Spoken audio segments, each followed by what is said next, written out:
안녕하세요. 사연에 빠지다의 DJ 민영입니다. 오늘도 두 가지 사연 준비되어 있는데요. 재미있게 들어주시고요. 구독과 좋아요 버튼도 눌러주세요. 그럼 오늘의 사연 바로 만나볼게요. 안녕하세요. 저는 이혼하고 하루하루 다시 태어난 기분으로 살고 있는 40대 돌싱녀입니다. 이혼을 경험하신 분들이라면 누구라도 공감하시리라 생각합니다만 사람이 이혼까지 결심하는 게 결코 쉬운 일이 아니잖아요. 그런 만큼 누구보다 인생 풍파를 겪을 만큼 겪은 분들이 아마 돌싱분들이 아니실까 하는 생각이 드네요. 저 역시 이혼을 결심하기까지 정말이지 속이 썩어 문드러지는 줄 알았어요. 그래서 아무래도 그때부터 이 채널에 마음을 붙이게 된 게 아닐까 싶기도 하네요.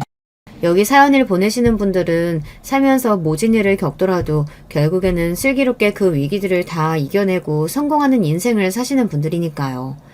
저도 여러분들 사연을 들으면서 얼마나 카타르시스를 느꼈는지 몰라요. 그래서 저는 망할 전 시댁 식구들 나락으로 보내고 강명 찾은 제 사연을 들려드릴까 해요. 저는 아들만 둘 있는 집에 막내 아들하고 결혼했어요. 결혼하기 전에 집에 하는 꼴을 보고 일찍 눈치를 챘어야 하는데 전 남편은 호구도 그런 호구가 따로 없었습니다. 전 남편은 거의 월급제로 제 본가에 갖다 바치고 있었어요. 데이트할 때 엄마한테 용돈을 받아야 한다는 전 남편 말에 얼마나 기함을 했는지 몰라요. 다 큰 성인이 집안에 빨대 꽂히는 줄도 모르고 월급 봉투채로 집에 뺏기고서는 제 여자친구한테 용돈 모자라서 데이트 못하겠다는 말을 하는 게 이게 말이 다 되는 일입니까? 하기야 저런 놈이 좋다고 결혼까지 한 제가 가장 말도 안 되는 인간이었겠네요. 어찌됐든 결혼 후에야 전 남편과 전 시댁 꼴을 제대로 알게 되었고 그 실체에 믿는 토끼에 발등 찍힌 꼴이 되었다 한들 이미 결혼했는데 이제와 어쩌겠나 싶었어요. 곰곰이 생각해보면 결혼 전에 징조가 한두 개가 아니었는데 사랑에 눈멀었다는 이유로 그걸 깡그리 무시하고 그런 놈이랑 결혼했으니 제 발등 제가 찍은 거나 마찬가지다 싶었어요. 요새 결혼한 커플 중 한 커플은 이혼한다지만 그게 제 일이 되면 또 그렇게 쉬운 일이 아니잖아요. 저 역시 그때만 하더라도 이혼녀가 되는 게 시댁 식구들이랑 그 궁상을 떨며 사는 것보다 더 무섭게 느껴졌습니다. 그나마 다행인 게 결혼할 때 분가 약속만은 확실하게 받아뒀다는 점이에요. 처음에는 당연하게 제 부모랑 같이 살자는 말을 하는 전 남편 말에 기함을 했습니다. 우리 엄마랑 같이 살면 밥도 맛있게 잘해주실 거고 살림도 해주실 텐데 너도 좋지 않겠어? 지금 그걸 말이라고 해? 너한테야 밥 맛있게 해주고 살림해주는 엄마겠지. 나한테는 시어머니가 되실 텐데. 너 정말 내가 네 말대로 니네 엄마한테 밥 받아먹고 살림해달라고 하면 그건 또 싫을 거잖아. 너 보면 은근 역지사지가 안 되더라. 그러면 우리 엄마도 밥 맛있게 잘해주고 살림 잘해주니까 우리 엄마랑 같이 살자. 에이, 우리 엄마랑 장모님은 다르지. 그럼 나한테도 우리 엄마랑 시어머니는 다르지. 학과 얘기 한 번만 더 하면 너랑 결혼 없던 걸로 할 테니까 그렇게 알아. 전에 없이 단호한 제 태도에 결국 전 남편은 학과를 포기했습니다. 그때 학과가 아니라 결혼을 포기하게 만들었어야 하는 건데 그때는 제가 남편을 이겼다고 크나큰 착각을 하고 앞으로의 결혼 생활도 제 뜻대로 돌아가리라고 생각했죠. 사람이 이렇게 자기 일에는 한 치 앞도 내다보기가 어렵습니다, 여러분. 결혼하고 나서는 당연히 전 남편 월급 봉투부터 저희 공동 통장으로 돌리는 일부터 했습니다. 이 당연한 일에도 전 시어머니는 불만이 많은 듯 했습니다. 얘가 너랑 결혼하기 전까지는 돈 문제 가지고 불평불만 한 적이 단 한 번도 없었는데 너랑 결혼하자마자 이렇게 월급부터 쏙 빼가니 솔직히 내 입장에서는 야속하구나. 야속? 지금 이 상황에서 야속이 할 말입니까? 그렇게 아들 월급이 탐이 났으면 아예 며느리 볼 생각을 하지 말지 그러셨어요. 그랬으면 저도 좋고 나도 좋았을 거 아닙니까? 그래도 제 자식 총각으로 늙어 죽는 건 싫으신 모양이었나 봐요. 며느리라기보다는 그저 제 손주 낳아주고 당신 말씀에 토달지 않고 고분고분 살아주는 눈먼 여자 하나 드리고 싶으셨던 거죠. 세상에, 그럼 저희는 뭐 맞고 살아요, 어머니. 어머니 그렇게 말씀하시면 제가 다 야속하게 느껴져요. 저희도 입에 풀칠은 해야죠. 어머니가 저희 먹여 살려주실 건 아니잖아요. 저렇게 뻔뻔스러운 시어미를 상대하려면 눈치 없는 척 창피한 부분을 제대로 긁어주는 것 외에는 별다른 방법이 없었습니다. 저도 수치를 알면 제가 한 말이 창피한 거라는 것 정도는 알아채겠죠. 멍청한 전 남편은 제가 호구인 것도 모르고 그저 저희 엄마가 저를 아껴주는 줄로만 알고 있으니 저라도 저희 밥그릇은 확실하게 챙겨야 했습니다. 그동안은 계속 엄마가 관리해 주셨는데 결혼하고 당신이 그걸 도맡아 하니까 엄마 입장에서는 서운하실 수도 있지. 엄마한테 용돈이라도 드려서 마음도 좀 풀어드리고 그래. 그럼 네가 생활비 충당할 만큼 더 벌어오면 되겠다. 그치? 받아오는 돈은 한정되어 있는데 가정은 꾸리고 싶고 어머니 용돈도 드리고 싶고 그러면 더 버는 것 말고 방법이 없잖아. 우리 남편 힘내야겠네. 저 불리한 얘기를 할 때에만 눈치 없는 조동아리를 다무는 전 남편이었어요.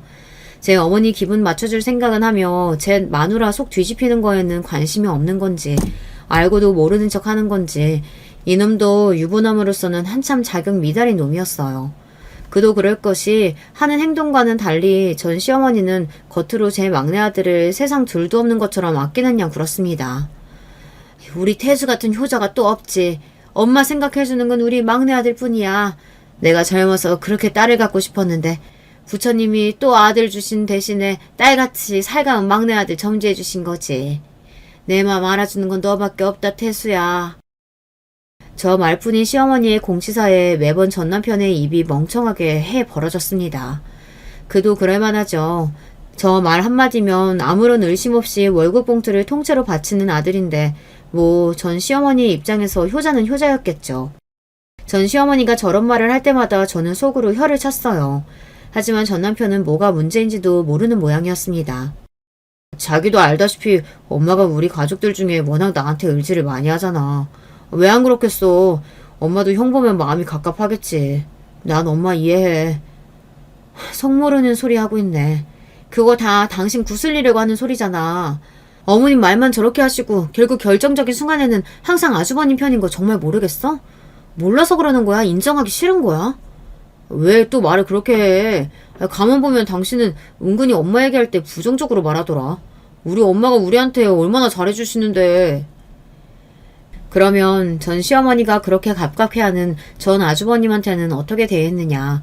정말 제 막내 아들보다 미덥지 않게 생각했느냐고요. 뭐 그래 보이긴 했습니다. 적어도 겉으로 보이는 대화만 들었을 때는 말이죠. 아이고 태호가 엄마가 나물도 먹으라고 몇 번을 말해. 자꾸 고기만 먹고 그러니까 소화도 잘 못 시키고 자꾸 역류성 식도염 같은 거 생기지. 그러면서 시커멓게 커다란 성인 남자 밥그릇에 살뜰하게 나물 반찬을 덜어다 얹어주고 있는 꼬락서니를 보자면 정말이지 보는 사람 밥맛이 뚝 떨어질 정도였습니다. 전 시어머니는 40이 다 되어가는 제 장남을 꼭 4살짜리처럼 대하곤 했습니다. 아침부터 저녁까지 전 아주버님 뒷공문디를 졸졸 따라다니며 쉴 새 없이 뒤치다거리를 하는 전 시어머니의 모습을 보고 있자면 자식을 잘못 키워도 단단히 잘못 키우고 있다는 생각이 절로 들었어요. 그렇다면 제 어머니가 그렇게 저를 챙기는 것에 전 아주버님께서 고맙게 생각하느냐 하면 그건 또 절대 아니었죠. 아 엄마 귀찮게 따라다니지 말라니까. 코딱지만한 집구석에서 왜 이렇게 성가시게 따라부는 거야. 재수씨 보는데 창피하게 진짜. 저 보기 창피한 줄은 알면서 늙은 어미 손가게 만드는 자식이라는 데 대해서는 창피한 줄을 모르는 모양이었어요. 전 아주버님 말 맞다나 전 시어머니는 하루 종일 집안에서 제 큰아들 뒷공무니만 졸졸 따라다니며 온갖 참견을 다 해댔습니다. 그도 그럴 만한 것이 전 아주버님이 하루 종일 집에서 뒹굴대기만 하는 백수였거든요. 아주버님 말이야, 언제까지 저렇게 집에서 노시게 둘 거야? 어머님 아버님 연세가 적으신 것도 아니고 본인들 노후 준비하기도 빠듯하실 텐데 아주버님도 본인 앞가림은 하셔야 될 거 아니야. 형이 뭐 그럴 재주가 돼? 큰아들이라고 저렇게 집구석에만 박혀있는 꼴을 봐야 하는 엄마가 제일 안 됐지. 지금까지 저렇게 살았는데 뭐 할 줄 아는 게 있는 것도 아니고 뭐 어쩌겠어. 사람이 살던 대로 살아야지. 참 웃기는 게 전 남편은 항상 자기 형을 자기보다 못한 인간으로 취급하면서도 경제력이 없는 인간이니 당연히 저나 저희 엄마가 도와줘야 한다고 생각하는 것 같았습니다. 하기야 본인 모친에게 평생 들어온 소리가 그런 거니 귀 얇고 줏대없는 전 남편 입장에서는 그게 인생이 질리려니 착각 속에 평생을 살아온 거죠. 네 형 저렇게 1인분도 제대로 못하고 사는 걸 보면 내 속이 다 뒤집어지다 못해 제명에 못 살지 싶다. 그러니 어쩌겠니? 내가 저런 아들 녀석 만난 것도 네가 저런 형을 동생으로 태어난 것도 다 부처님 뜻이 아니겠어.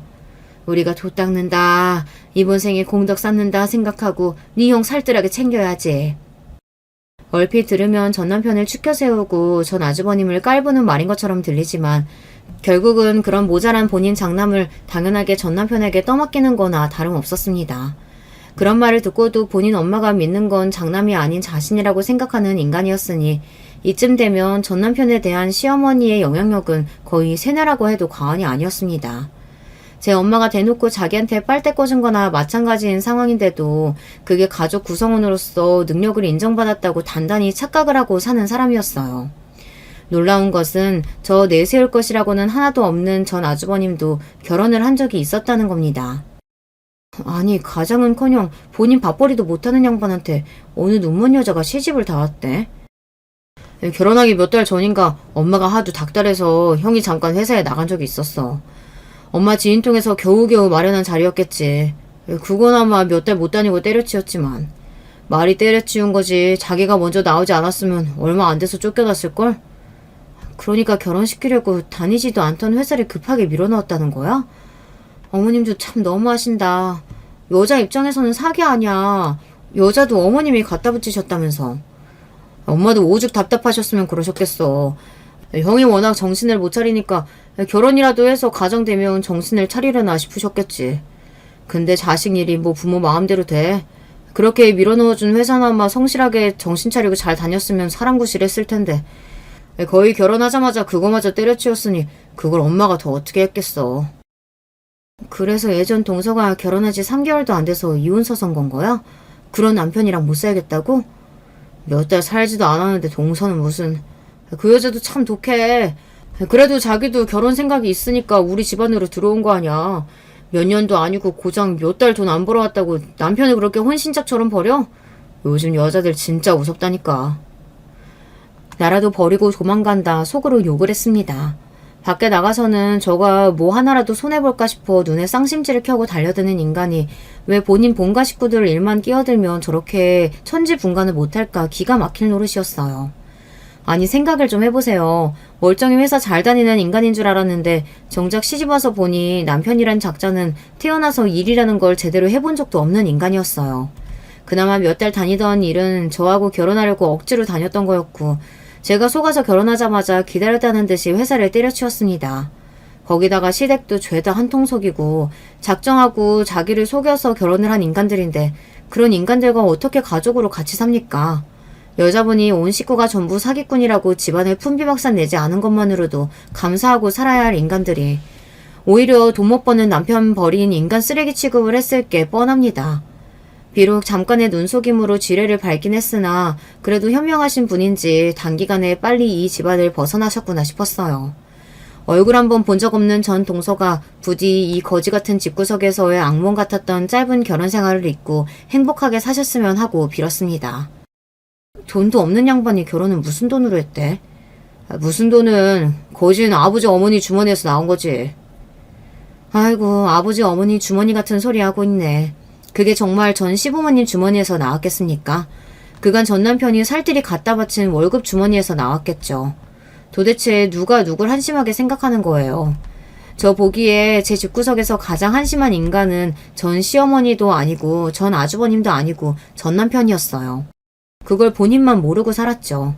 생각해보니 전 남편에 대해 그렇게 생각하면서도 어떻게 이혼만은 피해야 한다며 용을 쓰던 제가 제일 한심한 인간이었을지도 모르겠습니다. 그럼 이혼은? 누가 들어도 아주버님이 유책 배우자인 상황인데 위자료 물어줘야 했을 거 아니야.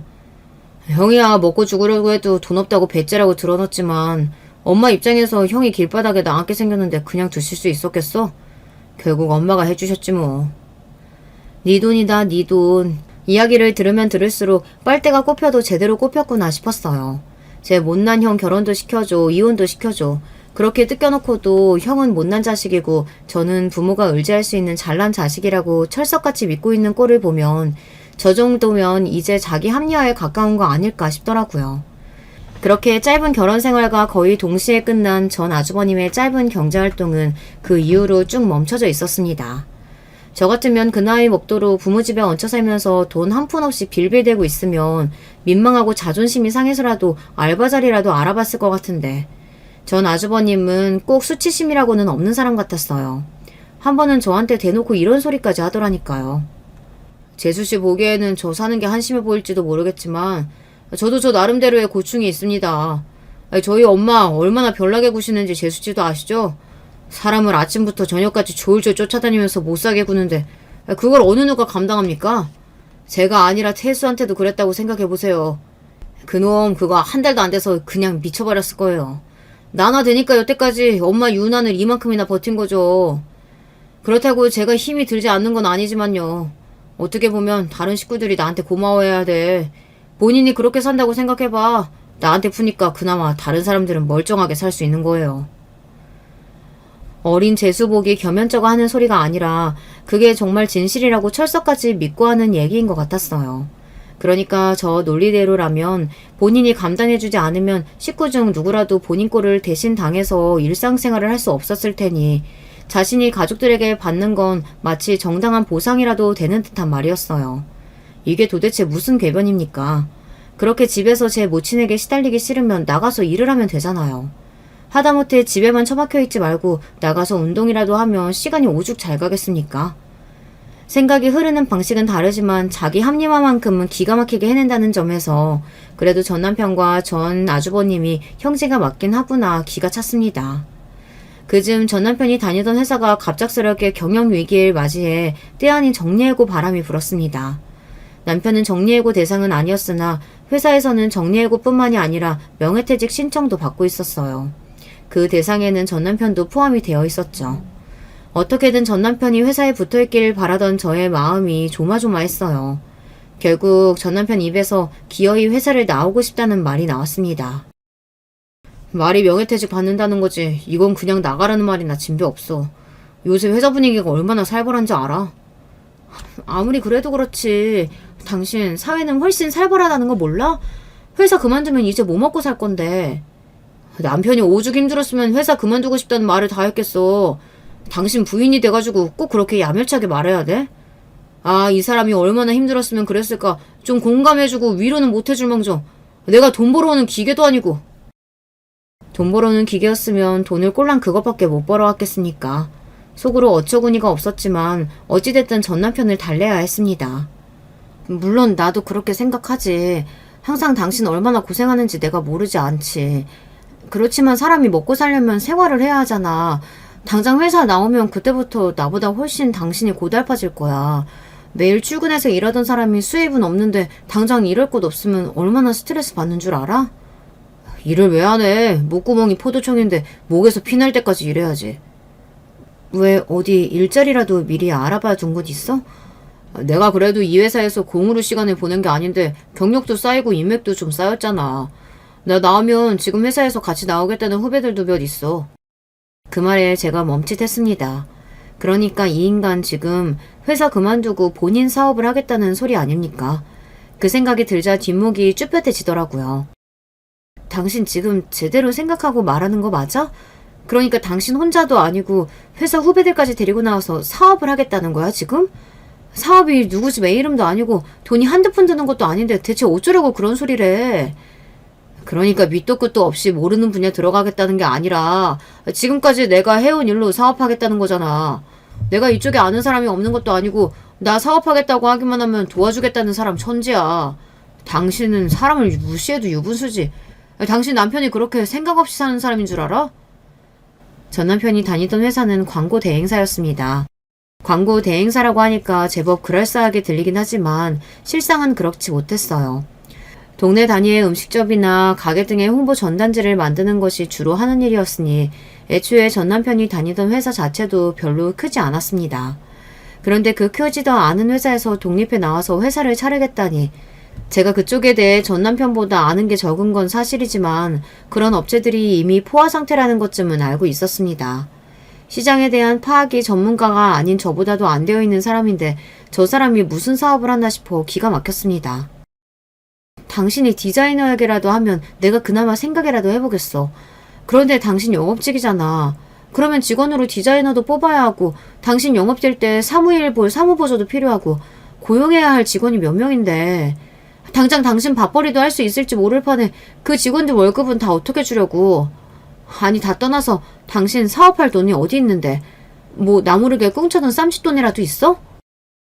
제 알량한 자존심 내세우며 빡빡 우기던 전 남편 말이 뚝 끊겼습니다. 그러면 그렇지. 제 놈한테 그럴 돈이 어디 있겠습니까? 그걸 뻔히 알면서 저 입을 다물게 하려고 일부러 꺼낸 말이었어요.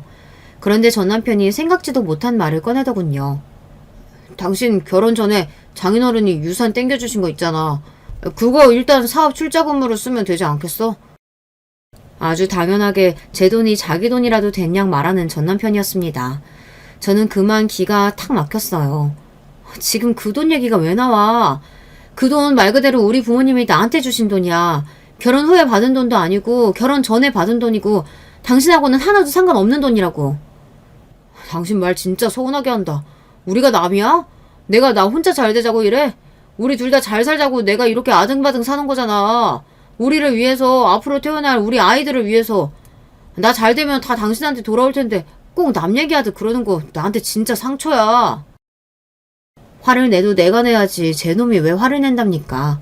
그 말을 끝으로 전 남편은 정말 며칠 동안 저한테 말도 한마디 안 걸더라고요. 저가 그렇게 나오면 제가 못 이기는 척 지고 들어올 거라고 생각한 모양이었습니다. 그러나 저도 전 남편이랑 그 가족들에게 그간 당해온 것이 있는데 호구처럼 제게 남은 얼마 안 되는 것까지 홀다당 뺏길 생각은 추호도 없었습니다. 제 반응이 자신이 예상한 것과 다르게 돌아가자 전 남편도 초조해진 기색이었어요. 그럴 만도 하죠. 전 남편한테 돈 나올 구석이 어디 있겠어요. 애초에 결혼 전까지는 번 돈은 싹 다 제 본가에 가져다 바쳤고 제 식구들 외에는 돈 쓰는 거나 마음 쓰는 거나 밴댕이 소갈딱지인 전 남편한테 그만한 돈 턱턱 내어줄 지인이 있을리 만무했습니다. 그렇다고 전 시댁에서 전 남편을 도와주리라는 생각은 그야말로 턱도 없는 생각이었어요. 돈 가져갈 때나 우리 아들 간이고 쓸개고 다 빼줄 듯 그렇지만 제 큰아들 귀한 줄이나 알지 둘째 아들은 돈줄로 생각하는 전 시어머니가 그만한 돈을 내어줄 리가 없잖아요. 내 돈 빼앗아 간다고 욕이나 하지 않으면 다행이었습니다. 그러니 남은 게 누구겠어요. 저밖에 더 있겠어요. 전 남편 입장에서는 제 사업을 하려면 어떻게든 저를 굴어 삶아야 하는 것 말고는 방도가 없었을 거예요. 여보, 며칠 전에 내가 말이 너무 심했지? 내가 요즘 회사에서 퇴사 압박이 너무 심해서 말을 제대로 가리질 못했나 봐. 내가 자기 아니면 또 누가 있어. 난 항상 우리 둘이 같이 잘 살 생각뿐인데 자기가 그걸 몰라주니까 너무 내가 서운했나 봐. 나 정말 준비 많이 했어. 절대로 당신 고생시키지 않을 테니까 처음에만 나 좀 도와주라. 응? 여보. 씨알도 안 먹힐 말이긴 했지만 평생 제 엄마와 형한테 뜯어먹혀 놓고 막상 도움 필요할 때는 어느 누구 하나 손 벌릴 곳이 없는 전 남편 인생이 딱하게 느껴졌습니다. 지금 와서 생각해보면 전 남편 딱해 할 시간에 나나 딱해 했으면 속이라도 덜 뒤집혀졌을 것을. 그래도 그때까지는 저런 것도 남편이라고 어떻게든 잘 고쳐서 끝까지 잘 살아보고 싶었어요. 마음이 반쯤 넘어가면서도 한 번 더 슬쩍 떠봤습니다. 그래도 어머님께 운이라도 한번 띄워보지. 그간 당신이 집에다 해준 게 얼만데 어머님도 아예 모르는 척 하시면 안 되는 거 아니야? 그게 다 언제적 돈인데. 나 결혼하고 나서는 다 당신이 관리했잖아. 그간 형 앞으로 들어간 돈도 적지 않은데 본인들 노후 준비나 제대로 하셨으면 다행이지. 들으나 마나한 소리에 한숨이 푹 나왔습니다. 취직해서 10년 넘게 일하고도 손에 쥔 게 아무것도 없어 마누라한테 아쉬운 소리나 하는 남편이라니요.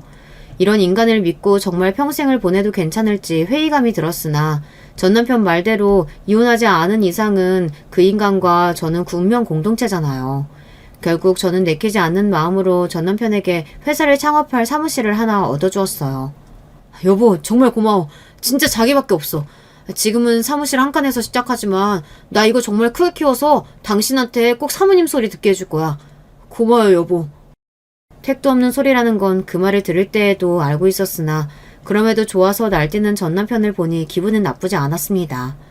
잘 되는 것까지는 바라지도 않을 테니 부디 말아먹지만 말아라 속으로 빌면서 말이죠.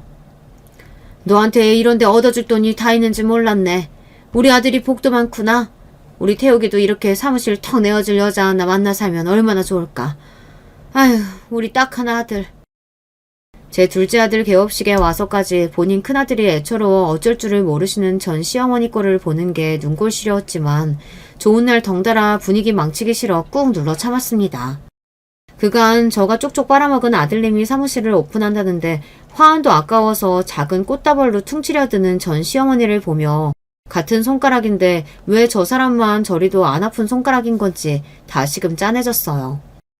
그러고 나서 한동안은 회사 자리 잡느라 눈꽃을 새 없이 바빠진 전 남편은 얼굴 보기도 힘들어졌습니다. 처음 사업한다고 했을 때는 저 철딱선이 없는 인간을 도대체 어찌해야 하나 한숨이 나올 지경이었는데, 그래도 저도 회사까지 그만두고 제 사업을 시작할 때 저 나름대로는 다부진 각오를 한 모양이었어요. 자정이 다 되어서야 집에 돌아오는 전 남편 얼굴은 하루가 다르게 말라가고 있었어요.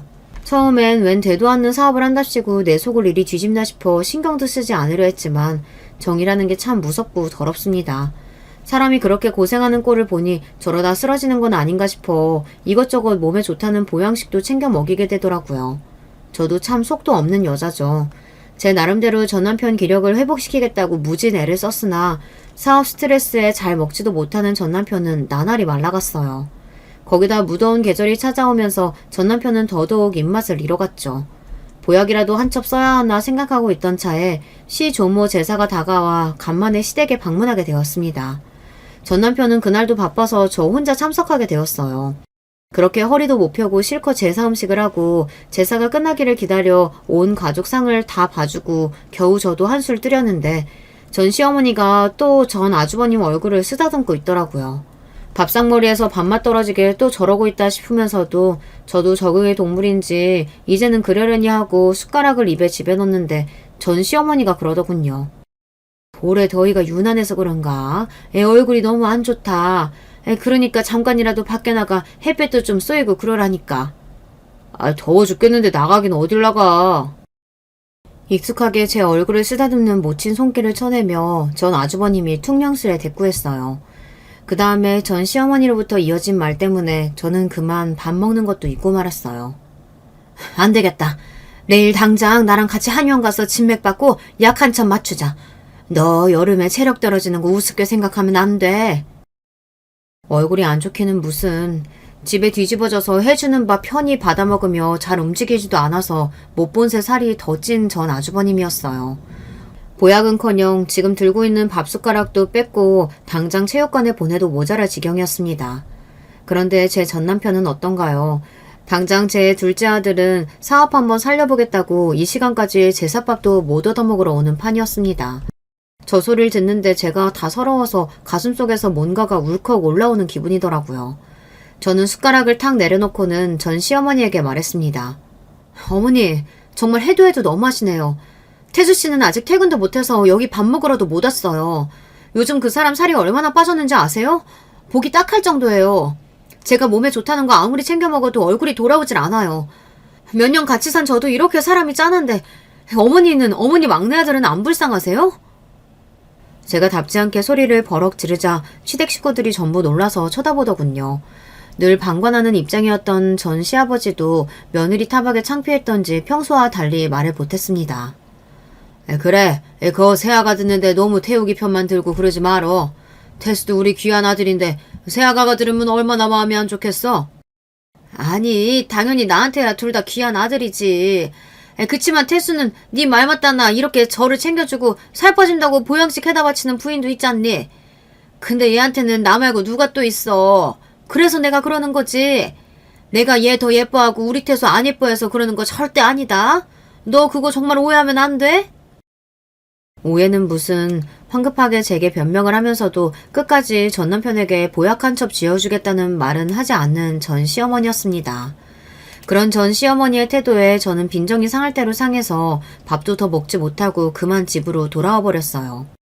제사를 마치고도 저보다 더 늦게 돌아온 전 남편이 그렇게 불쌍해 보일 수가 없었습니다. 본가는 잘 다녀왔어? 몰라. 제 큰아들만 아는 양반들 뭘 잘 보고 왔겠어. 속이 상해서 불어 더 삐딱하게 굳는 저를 보며 전 남편이 타박했습니다. 당신 진짜 그러지 말라니까. 노인네리들이 오죽이나 마음 둘 곳이 없으면 그러겠어. 당신이 우리 집 하나뿐인 며느리인데 그럴수록 더 기분 맞춰드려야지. 그래봤자 결국 엄마가 믿는 건 나 하나뿐이야.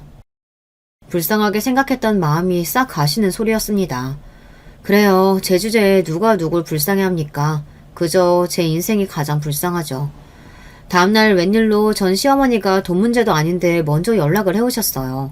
시시보고 그렇게 큰 소리를 낸 적이 없던 며느리가 피운 소란에 영 마음이 쓰인 모양이었어요.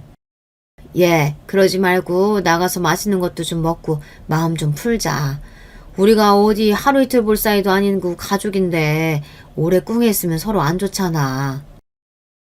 꼭 제가 별것도 아닌 일로 일방적으로 토라져 있다는 듯 말하는 투가 마음에 들지 않았으나 어차피 계속 얼굴 보려면 길게 끌어좋을 것 없다는 말만큼은 저도 동의했기에 전 시어머니의 제안을 수락했습니다.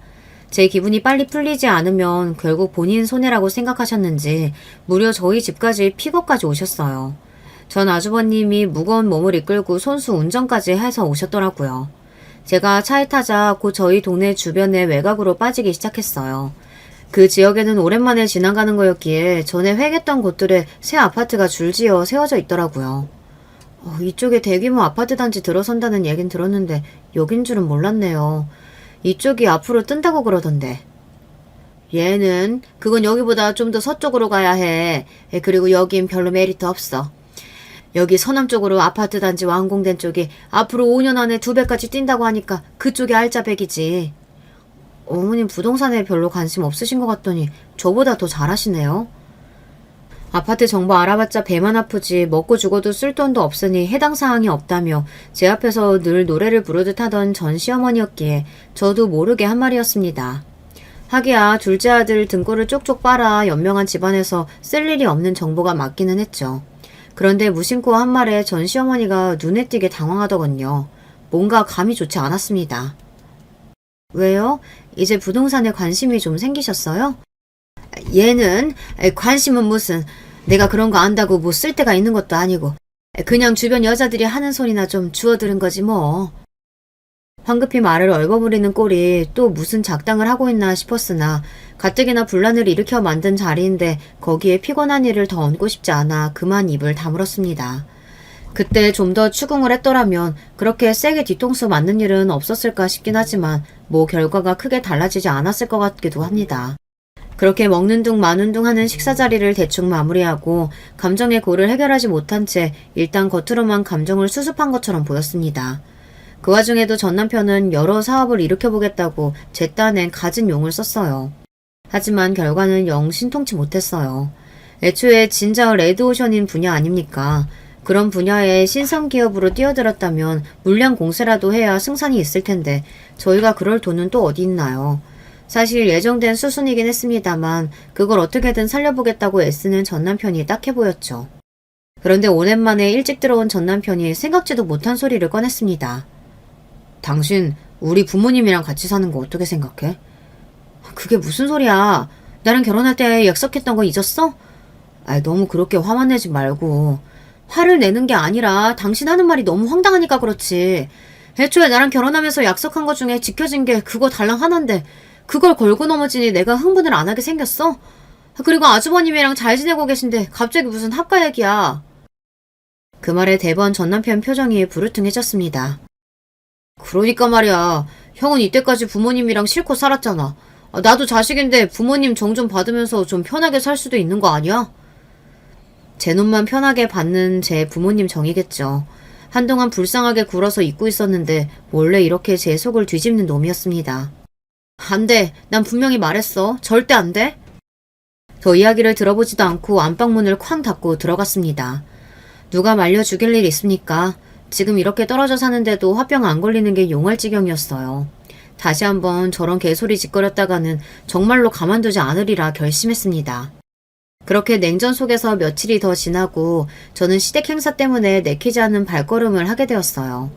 얼마 전 제사 때의 분란에 며칠 전 전 남편의 턱도 없는 소리까지 시댁에 가고 싶지 않은 마음이 만만이었으나 제가 그 집 며느리인 이상 할 도리는 해야 했죠. 그렇게 조금이라도 늦게 가고 싶어 느릿느릿 걷고 있는데 시댁 근처에 전 시어머니와 친분이 있는 부동산 사장님이 저를 알아보시고는 아른 체를 하셨어요.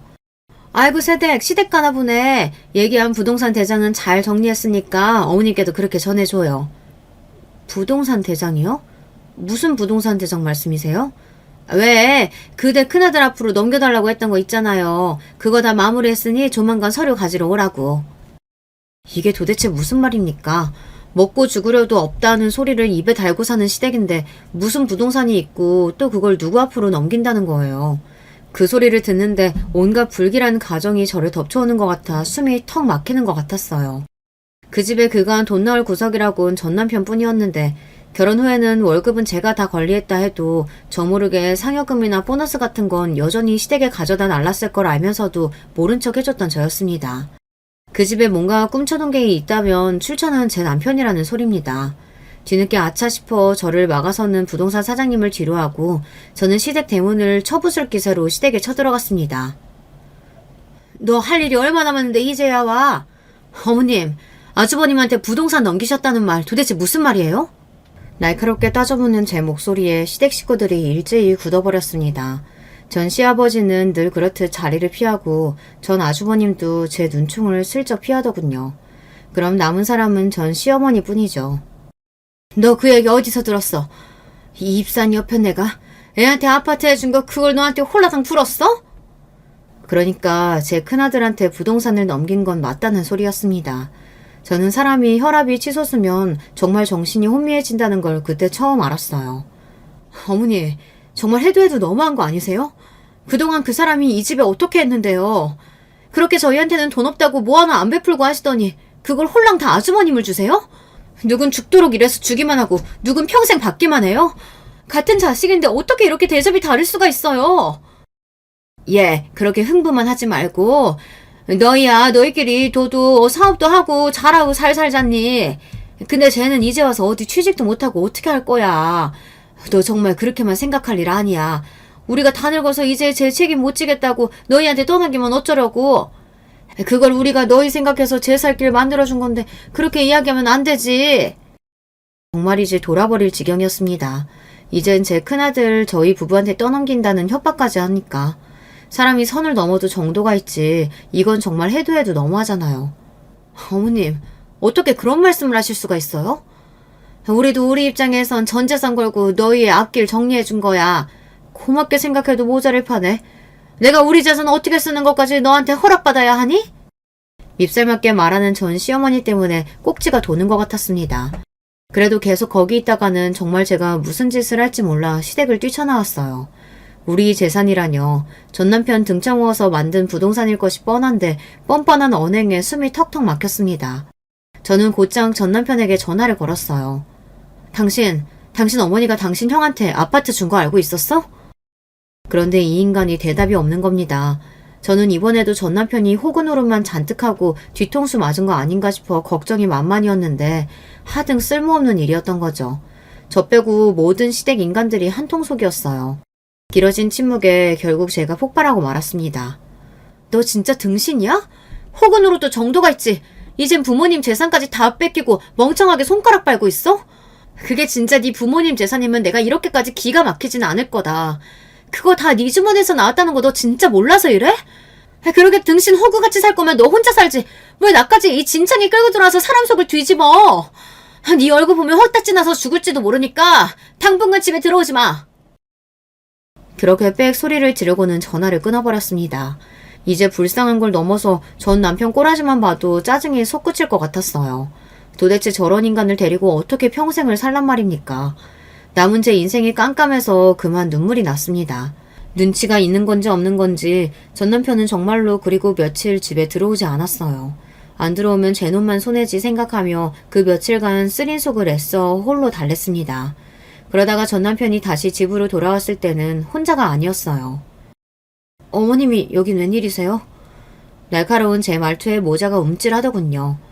그러나 이내 뻔뻔하게 나가야 한다고 생각했는지 전 시어머니가 말했습니다. 얘는 내가 어디 못 올 때 왔니? 나 이제 너희들이랑 살려고 왔다. 뭔 정신 나간 소리예요, 이건. 제가 이성을 잃고 소리를 질렀어요. 여기 내 집인데 어머님이 왜 여기서 살아요? 왜요? 살던 집까지 귀하신 큰아드님이 주셨어요? 당신 어머니한테 그게 무슨 말버릇이야? 넌 입 닥치고 있어. 내가 허락 안 했는데 어머니가 무슨 자격으로 여기서 살아요? 내 아들이 허락했다. 내가 세상에서 제일 좋아하는 우리 둘째 아들이랑 같이 살겠다는데 무슨 혓바닥이 이렇게 길어? 제일 좋아하는 둘째 아들은 무슨. 당신한테 저 인간 돈 빨아먹을 호구로밖에 안 되는 거 내가 모를 줄 알아? 어디 나까지 호구 취급을 하고 있어. 둘 다 꼴도 보기 싫으니까 당장 내 집에서 나가. 이게 진짜... 순간 눈앞에 불이 번쩍하더니 제 목이 획 돌아갔습니다. 전남편 놈이 그 씹어먹어도 모자랄 놈이 제 얼굴에 손을 댄 거였습니다. 그래도 저는 그간 제 집에서 물주 취급이나 당하는 제 놈이 안타깝다고 불쌍해했더니 처음부터 그놈한테는 제가 아니라 저 얌체 같은 시댁 식구들만이 가족이었던 거죠. 그 생각이 드니 도대체 그동안 제가 뭘 위해 이 지긋지긋한 결혼 생활을 지속한 건지 속에서 천불이 나 견딜 수가 없었어요. 당장 이 불을 끄지 않으면 그만 화르륵 타 죽을 것만 같았습니다. 저는 제가 무슨 짓을 하는지 자각도 하지 못한 채 욕실에서 호스를 끌어다 그 빌어먹을 두 모자에게 물줄기를 퍼부어댔어요. 나가! 둘 다 내 인생에서 꺼져버려!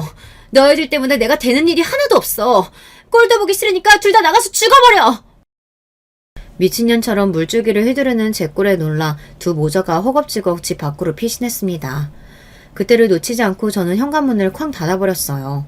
그러고는 그 자리에 퍼질러 앉아 집이 떠나가도록 엉엉 오열하기 시작했어요. 본능적으로 이 결혼이 결국 깨져버렸다는 것을 실감했습니다. 그 두 인간들에게 이런 꼴까지 당했는데 더는 이혼이 무섭지 않았습니다. 그동안에야 어떻게든 가정을 지켜보겠다고 못 볼 꼴 참아낸 거지 이혼을 결심한 마당에 제가 못할 짓은 세상에 아무것도 없었어요. 저는 당장 전남편 놈의 회사 사무실을 전세부터 뺐습니다. 부동산 사장님이시죠? 저희 사무실 전세 급하게 뺄 일이 생겨서요. 길 맞추지 못한 건 저희 쪽에서 부담할 테니 최대한 빨리 부탁드려요. 들어오신다는 분 있으면 당장 내일이라도 뺄 수 있으니 연락 기다리겠습니다. 마침 공교롭게도 사무실 전세가 많이 부족할 시기였습니다. 부동산 사장님과 함께 사무실을 보러 온 사람을 갑작스레 맞이한 전남편 놈이 혼비백산해서 집으로 달려왔어요. 이게 무슨 소리야? 사무실을 뺐다니. 저는 놈 말에 대꾸도 않고 준비한 이혼 서류를 놈 면상에 집어던졌습니다. 내 돈 내가 뺀다는데 네 놈이 무슨 상관이야. 너같이 천지국만 못하는 호구놈이랑은 단 하루도 살아줄 생각 없으니까 이혼 서류에 사인이나 해서 보내. 저가 유책 배우자로 표기된 서류를 보고 놈 눈이 뒤집어졌습니다. 누구 맘대로 이혼이야. 그리고 왜 이 집이 네 앞으로 되어 있어? 왜긴 왜야. 네가 대도하는 사업한답시고 이 집에 그나마 절반 넣어둔 돈 나한테 현금으로 받아갔잖아. 공증까지 받아놓고. 네 마누라 돈이니까 진짜 네 돈이라도 된 줄 알았어? 쟤 미친놈이 폈는다고 마누라 뺨까지 쳐놓고 그러고도 네 놈이 이혼 안 당할 줄 알았니? 네가 아주 나를 등신으로 봤구나. 네 모자 가고 진단서까지 끊어놨으니까 넌 가정폭력까지 행상한 유책 배우자야. 나 없으면 땡전 한 푼 없는 거지 주제에 감히 나한테 손찌검까지 해? 오늘 이후부터는 접근금지 신청도 할 테니까 네 면상 볼 일은 더는 없을 거다. 가서 네 어미 젖이나 먹어. 그러고는 곧장 인터폰을 들어 저 무례한 주거침입자를 쫓아내줄 것을 요청했습니다. 전 남편은 씩씩대면서도 곧 출동한 안전요원들에게 질질 끌려나갔어요. 그걸로 전 남편과는 완전히 끝이었어요. 워낙 이혼의 책임이 확실하기도 했고 저희 친정에서 그놈이 제게 손댄 걸 알 이후로는 완전히 놈과의 접촉을 막아버렸으니까요. 그렇게 놈은 찍소리도 못하고 집도 잃고 회사도 잃고 빈털터리가 된 채로 저에게 이혼당했습니다. 정말로 저들이 살던 집까지 처분해 큰아들 놈에게 주고 제 집으로 살러 들어올 작정이었던지 당장 살 곳이 없어진 전 시부모와 전 남편이 모텔을 전전한다는 소리를 들었을 때는 그런 깨소금 맛이 있을 수가 없었어요. 진짜 재밌는 게 뭔지 아세요? 제 부모한테 아파트까지 받은 귀하신 큰아드님이 제 부모 모시기 싫다고 새 아파트 문도 안 열어줬다는 거예요. 근처 사는 친구가 전 시어머니가 그 집 문 앞을 두드리고 생 난리가 아니었다는 소리를 듣는데 자식 새끼 한번 잘 키웠다 싶더군요. 그래서 그 모자란 전 아주버님이 그 집이나마 잘 지켜냈냐고요. 그 멍청이가 무슨 바람이 불었는지 어디서 주식 투자 정보를 잘못 물어와서는 주택 대출까지 받아 투자했다 원금을 홀라당 날려먹는 바람에 그 아파트가 경매로 날아갔다는 소식을 들은 게 제가 마지막으로 듣게 된 시댁 소식이었습니다. 그 집 멍청한 건 아무래도 대대로 내려오는 유전자가 아닌가 싶습니다. 그것들 꼴을 안 보고 사니 세상 근심이 다 사라진 것 같아요. 내려놓으면 일이 편안한 것을 뭐 한다고 그렇게 이혼년 안 되어보겠다고 내 인생 갉아먹으며 아등바등 살았나 모르겠어요. 결혼도 서로 위로해주는 사람들끼리나 좋은 거죠. 이혼하면 세상 무너지는 줄 알았는데 막상 살아보니 그런 것도 아니었고요. 더러운 꼴 볼 일 없으니 확실히 정신건강은 훨씬 좋아진 것 같습니다. 제 지긋지긋한 전남편과 전 시댁 탈출기는 이쯤에서 마무리할게요. 제 다이나믹한 결혼 이야기 끝까지 들어주셔서 감사합니다. 안녕하세요. 저는 지금 강원도에 살고 있는 노인네입니다. 어찌어찌 살다 보니 벌써 나이가 70을 훌쩍 넘게 먹었네요. 정말 한 거 없이 나이만 먹은 기분입니다. 얼마 전 개인적으로 정말 안 좋은, 하지만 나중에 화근을 제거한 듯한 일이 있었어서 한번 이야기를 해보고 싶었습니다. 제 나이가 된 분들은 아마 자식들이 가장 큰 걱정일 거예요. 누구나 그렇죠. 다 내 속으로 낳은 자식이라지만 절대 다 같은 자식이 아니랍니다. 어떤 애는 정말 내 생각만 하면서 어떻게든 잘 모시려고 하고, 어떤 애는 내 돈을 긁어갈 생각만 하죠. 아니, 돈만 긁어가면 다행이게요. 부모를 아예 갖다 버리려고 들기도 하잖아요. 지금 생각해도 화가 나면서 서글퍼지기도 하는 일입니다. 저는 20 남짓 아주 예쁘던 시절에 결혼해서 아들을 둘 낳았어요. 3살 터울이었는데 둘 다 지금은 나이가 많죠. 그중 장남은 애가 정말 착했어요. 원래 공부도 아주 잘하고 굉장히 영리한 애였는데 저희가 사정이 아주 어려워서 공부를 길게 못 시켜서 한이 되었던 아이였죠. 저희 신랑이 둘째 애를 낳고서 겨우 1년도 되지 않아서 세상을 떠났거든요. 신랑은 저보다 겨우 4살 많았는데 정말 너무 아까운 나이에 가버린 거였죠.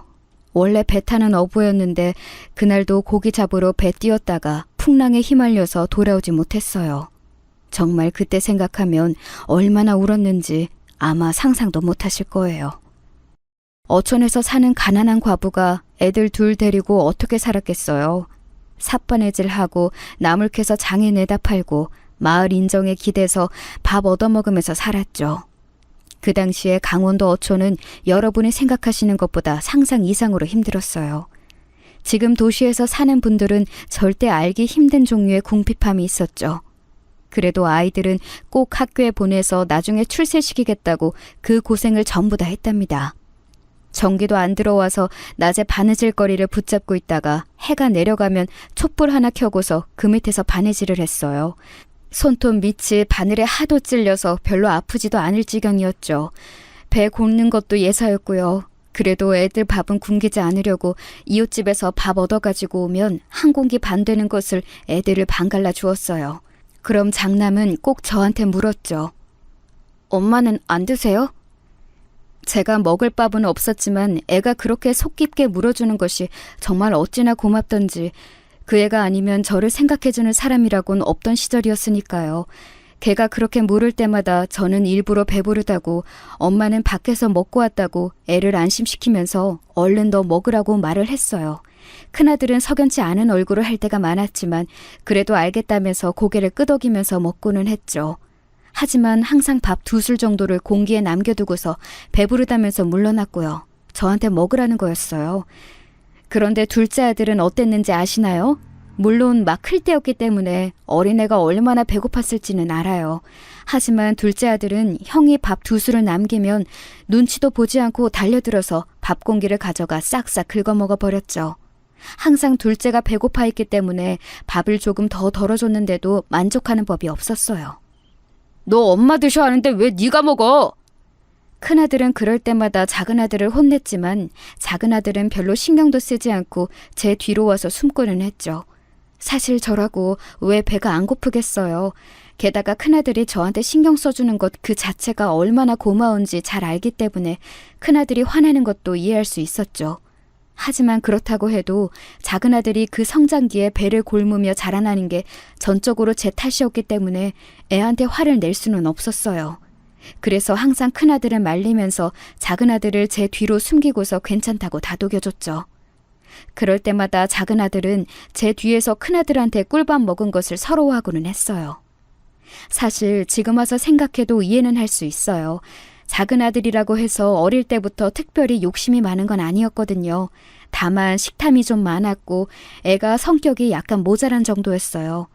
그것도 큰아들에 비해서 그랬던 거지 보통 평범한 남자애들 같았거든요. 활발하고 잘 먹고 적당히 욕심 부리고 그래서 작은아들을 탓할 수도 없었던 시절이었죠. 그래도 우리 아들들은 잘 자라나서 제 기대를 저버리지 않고 자기 몫을 하는 성인으로 자라줬어요. 큰아들은 아버지를 닮아서 그런지 바다를 좋아했고 10대 때부터 열심히 동네 선장님한테 일을 배우러 다니더니 결국 어부가 되었거든요. 나중에는 선주가 되고 싶다면서 돈 열심히 모아서 배 살 거라고요. 작은 아들은 도시로 나가서 살고 싶다고 하더니만 나이 20에 고등학교 졸업하자마자 서울 근방으로 나가서 작은 회사에 입사했어요. 엄마인 저로서는 사실 작은 아들의 선택이 더 마음에 들었죠. 어부는 제가 너무 잘 알다시피 고생도 심하고 너무 위험하기도 했어요. 그것 때문에 큰아들하고 싸우기도 정말 많이 싸웠답니다. 너희 아버지도 어부일 하다가 돌아가셨는데 왜 그 길을 또 가고 싶어 하냐고요. 그런데 그렇게 말 잘 듣고 착하던 큰아들이 그 문제에 있어서는 제 말을 안 들어주더라고요. 얼마나 속이 상했는지 몰라요. 엄마는 정말 사랑하고 극진히 모시고 싶지만 그래도 자기 인생은 자기가 하고 싶은 일 하면서 살고 싶다나요? 왜 하필 그게 어부 일이냐고 물었지만 바다가 좋대요.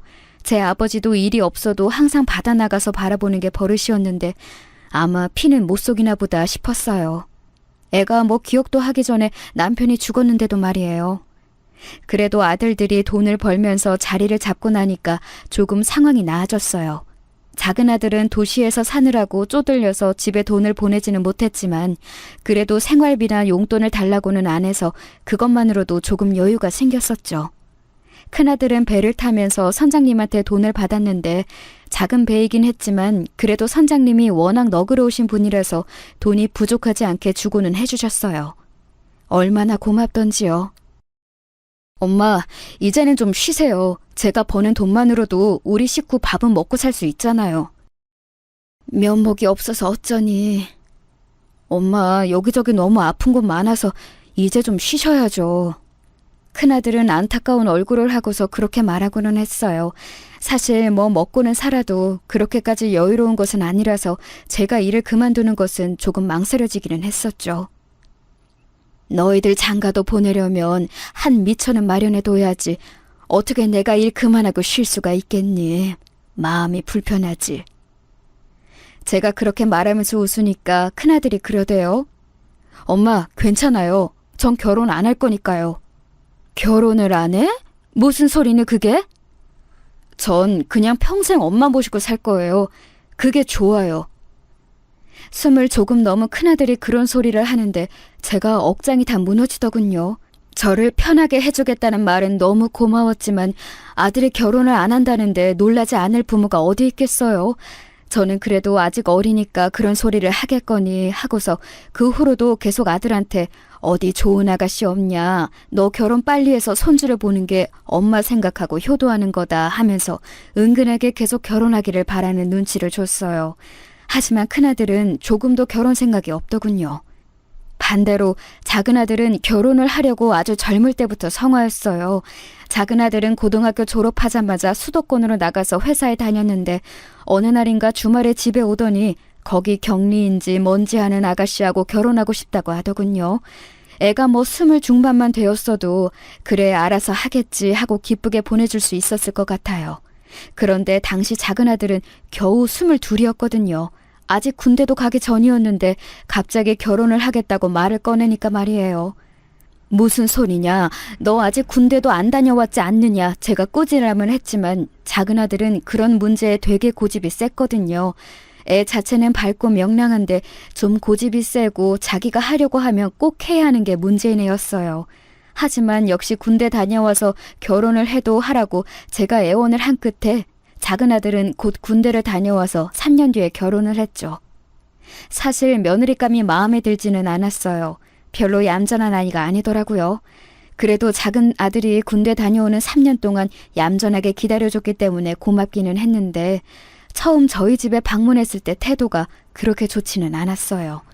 인사도 하는 둥 마는 둥 하고 방문 여기저기 휙휙 열어보고 어린 아가씨가 그런 태도라는 게 좀 놀랍더군요. 작은 아들은 고집은 좀 세도 애가 예의범절은 바르게 자랐는데 아무래도 며느리라고 들어온 애가 작은 아들한테 좋은 영향은 미치지 않을 것 같은 예감이 들었어요. 그래도 뭔가 치명적으로 꼬투리를 잡을 만한 문제는 없었기 때문에 그리고 저희 집 역시도 그리 잘 살지 못하고 내놓을 것 없는 집안이었기 때문에 별다른 반대는 하지 않고 결혼을 시켰죠. 아유, 결혼을 하면서도 바라는 게 어찌나 많던지.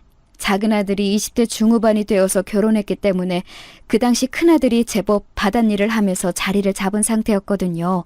밑으로 들어가서 일하던 선장님도 돈을 잘 버셔서 배도 조금 큰 걸로 사셨고, 큰아들은 그 밑에서 바로 사람들 두세 뿌리면서 일하는 위치였고요. 한번 나가서 고기를 많이 잡아오면 돈이 제법 크게 들어오고는 했죠. 사실 바닷일이 잘 풀리니까 돈이 제법 되더라고요. 작은 회사에 월급쟁이로 다니는 작은 아들은 안정적이기는 해도 돈에 있어서는 제 형을 못 따라갔어요. 다행히 그쯤에는 큰아들 덕분에 저 역시도 일을 다 놓고 집에서 쉴 수 있었고요. 그런데 작은 아들이 그런 집 사정을 다 알고 있었거든요. 그러니까 좀 애가 욕심을 부린다고 해야 하나? 아무래도 며느리 때문인 것 같기는 했어요. 엄마, 저 집 하나는 해주실 거죠? 뜬금없이 무슨 소리니? 우리가 무슨 돈이 있다고. 돈이 왜 없어? 형 잘 벌잖아요. 그렇게 잘 버는데 여태까지 저 결혼용으로 뭐 안 모아놓으셨다는 건 아니죠? 작은 아들은 며느리감을 데리고 와서 주말에 함께 식사를 하면서 그런 소리를 하더군요. 저는 조금 놀라서 아들을 봤어요. 옆에 함께 앉아있던 큰아들은 눈을 찌푸리고서 작은 아들을 봤지만 그래도 옆에 재수씨가 있으니 별다른 말은 하지 않았어요. 요즘 집 하나 없이 결혼하는 사람이 어디 있어요. 작은 거라도 하나 해주셔야죠. 집사람 사돈 어른 쪽에서 혼수해 주신다니까 집은 해주세요. 작은 아들은 마치 통보라도 하듯이 그런 소리를 했어요. 며느리는 새침한 얼굴로 앉아서 다른 말을 덧붙이지 않고 밥만 깨작거리고 있더라고요. 저는 좀 어안이 벙벙했지만 요즘 결혼하는 젊은이들은 다들 그런가 싶어서 그냥 알겠다고만 했죠. 나중에 큰아들이 한숨을 쉬었지만 그래도 여태까지 작은 아들을 고생시키며 키운 것이 미안해서 집을 해주었어요. 물론 그 과정에서도 굉장히 트러블이 많았죠. 작은 아들은 역세권에 있는 신축 아파트를 원했지만 저희는 그렇게까지 해줄 만한 여력은 전혀 없었어요. 수도권에 있는 작디 작은 빌라 하나를 해주는 것도 허리가 휠 정도였죠. 큰아들은 더 일을 늘려야 했고 저도 부업에 손을 대야 했고요. 작은 아들과 며느리는 일단 집을 받고서는 고맙다며 인사는 했지만 그렇게 크게 기뻐하거나 하지 않았어요. 그것 자체가 너무 속이 상하기도 했죠. 내가 아무리 노력해도 저 아이들한테는 별게 아니구나 싶었어요. 솔직히 말하면 사는 내내 이런 식이었어요. 작은 아들은 결혼한 이후에도 집에서 틈만 나면 돈을 가져가려고 했었죠. 며느리는 결혼하자마자 회사에서 일하는 걸 그만뒀고요. 아들 역시도 겨우 10명도 되지 않는 직원이 있는 작은 회사가 마음에 들지 않았던지 다닌 지 10년을 채우지 못하고서 그만두었어요. 하기사 그 정도면 많이 다니기는 했는데 이직을 잘했다면 모르지만 아예 그만두고서 자기 사업을 하고 싶다고 하더라고요. 그때 나이 30이 넘었을 때였으니 뭐 엄마라고 제가 하지 말라고 말릴 수 있는 나이도 아니었고 당연히 알아서 하겠거니 했어요. 그런데 그게 그렇지가 않더군요. 사업이 잘 되었으면 모르는데 잘 안 되니까 집에서 돈을 야금야금 가져갔어요. 큰아들이 돈을 열심히 벌고 저는 젊은 시절에 구두쇠처럼 살던 기질이 남아있어서 돈을 정말 많이 아껴서 잘 모았거든요. 그러니 집에 그렇게 돈이 없지는 않았는데 작은 아들은 시시때때로 와서 돈을 달라고 했었어요. 큰아들은 못마땅한 얼굴이었지만 작은 아들의 딱한 사정을 듣고서는 한숨을 쉬면서 돈을 내줄 때가 많았죠. 아마 제가 작은 아들이 안 되었어서 큰아들한테 부탁해서 더 그랬을지도 몰라요. 형제간의 우애가 돈보다 중요하다고 저는 그때는 그렇게 생각했었죠. 그런데 결정적으로 사이가 틀어졌던 건이 생겼어요. 저희 집에 밭이 조금 있었는데 사실 거기가 굉장히 쓸모없는 땅이었거든요. 그런데 지역이 개발되면서 그쪽에 마트가 들어섰고 거기서 돈이 좀 생겼어요. 그렇다고 해서 막 엄청나게 받은 건 아니고 적절한 값에 판 그 정도였죠. 그런데 이걸 작은 아들 부부가 안 거예요. 며느리가 전화가 와서 저한테 거의 따지자시피 말하더군요. 아니 어머님, 땅을 파셨으면 파셨다고 저희한테 말씀하셨어야죠. 아니, 판지 얼마 되지도 않았다. 너희 오면 이야기하려고 했지. 아주버님이 말씀 안 해주셨으면 아예 모를 뻔했잖아요. 세상에, 그거 돈 저희 얼마 주실 거예요? 순간 말문이 막히더군요. 큰아들이 작은아들하고 통화하면서 무심결에 그런 일이 있었다. 한번 집에 와서 밥 먹고 가라. 이런 식으로 말을 했는데 그걸 듣고서는 벼락같이 저한테 전화해서 땅 팔았으면 돈 내놓으라는 식으로 말을 하는 거였어요. 그때까지는 그래, 어차피 나 죽으면 너희한테 절반 갈 돈인데 뭐 어떠니 싶었지만 그 전화를 받고서 며느리 따지는 소리를 듣는 순간 화가 치밀더군요. 사실 그때까지 꽤 오랜 시간 동안 작은아들 내외한테서 받은 스트레스가 어마어마했거든요. 무슨 일만 생기면 돈 달라, 재산 뭐 없느냐, 다른 부모들은 어떻다더라. 너무 많은 투정을 부려대서 저는 제가 부모가 아니라 무슨 빚쟁이인 줄 알고 살았어요. 그런데 정말 이렇게 부모한테 대놓고 당연하게 돈 갈라서 내놔라 하는 건 아니잖아요. 너희한테 줄 돈 없다. 제가 딱 잘라 말하니까 순간 며느리가 전화 저쪽에서 조용해지더라고요. 뭐라고요, 어머님? 잠시만. 뭔가 제가 잘못 들은 것 잘 들었어. 이젠 너희한테 돈 안 줄 거다. 내가 무슨 빚쟁이니? 어머님? 너희가 지금까지 가져간 돈만 해도 아파트 2채는 사고도 남았겠다. 대체 무슨 생각으로 나한테 계속 너희한테 돈을 내달라고 요구하는 거니? 심지어 내 돈도 아니야. 너희 아주버니가 벌어오는 돈인데 대체 정신이 있는 거니 없는 거니? 저는 며느리한테 전화로 마구 쏘아붙였어요. 제가 며느리한테 말을 험하게 한 것은 그때가 처음이라 그런지 며느리는 당황해서 제대로 대답을 못하더군요. 그동안 저희 집에서 가져간 돈을 하나씩 꼽아보면서 대체 무슨 빚쟁이냐고 소리를 지르고 전화를 끊어버렸죠. 화가 나서 씩씩거리고 있는데 그때 집에서 쉬고 있던 큰아들이 제 전화 소리를 듣고 방에 와서 무슨 일이냐고 궁금해하며 묻더군요. 그래서 저는 큰아들을 붙들고 조금 속 이야기를 했어요. 저는 나름대로 작은아들도 너무 예뻐하면서 키웠고 애도 나쁘지 않게 자라났다고 생각했는데 결혼하고서 대체 왜 저렇게 되었는지 알 수가 없었거든요.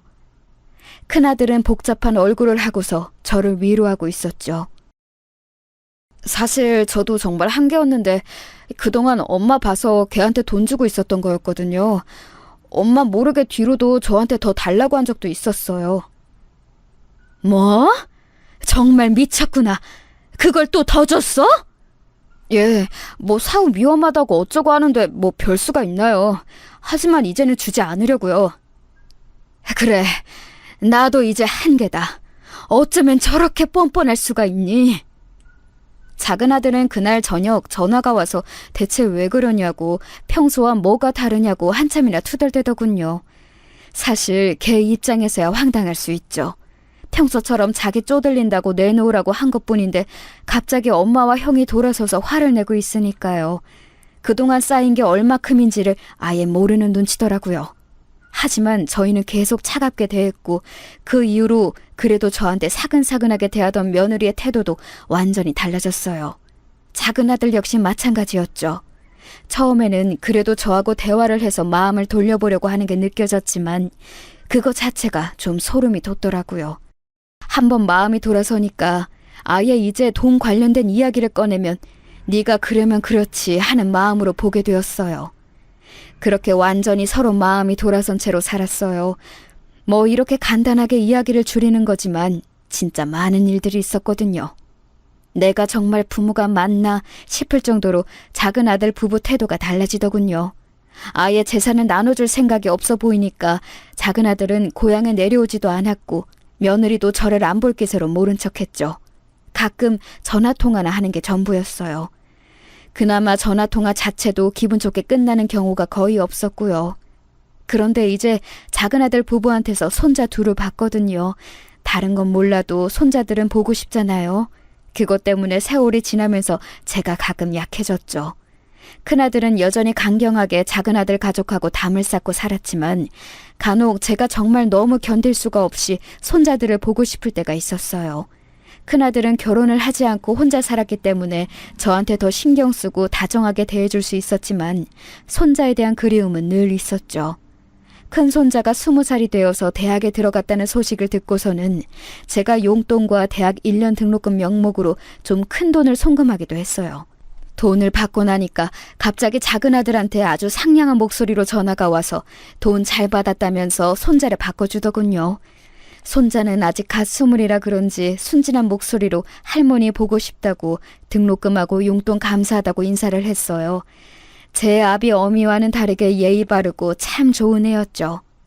제 큰아버지를 닮았나 싶게 외모도 그렇고 성격도 그렇고 참 바른 애였어요.